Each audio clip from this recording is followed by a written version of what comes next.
EVM machine બન્યું રમકડું, બાળકને મતદાન કરાવનાર જિલ્લા પંચાયતના સભ્ય સામે નોંધાઈ એફઆઈઆર। મધ્યપ્રદેશની ભોપાલ લોકસભા સીટ પર 7 મેના રોજ યોજાયેલ વોટિંગ દરમિયાન એક સગીર બાળકને વોટ આપવા માટે કહેવામાં આવી રહ્યો હોવાનો વિડીયો વાયરલ થઈ રહ્યો છે। મધ્યપ્રદેશની ભોપાલ લોકસભા સીટ પર 7 મેના રોજ મતદાન યોજાયું હતું। આ મતદાન દરમિયાન એક સગીર બાળકને વોટ આપવા માટે કહેવામાં આવી રહ્યો હોય તેવો વિડીયો વાયરલ થયો છે। કોંગ્રેસનો દાવો છે કે જિલ્લા પંચાયતના સભ્ય અને ભાજપના નેતા વિનય મેહરે પોતાના આ વિડીયો સોશિયલ મીડિયા પર શેર કર્યો છે। આ મામલો ચર્ચામાં આવ્યા બાદ વિડીયો પણ ડિલીટ કરી નાખવામાં આવ્યો હતો। આ મામલો ધ્યાને આવ્યા બાદ રાજ્ય ચૂંટણી પંચે પ્રિસાઇડિંગ ઓફિસરને સસ્પેન્ડ કરી દીધા છે તેવા સમાચાર મળી રહ્યા છે।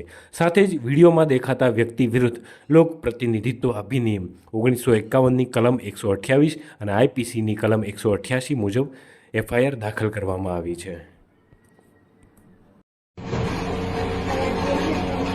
हाँ बस बस छोड़ दिए हो गई बेटा। ये डायमंड क्या होता है? क्या ये डायमंड चलो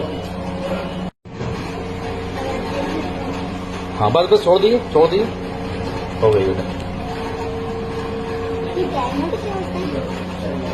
क्या ये डायमंड चलो।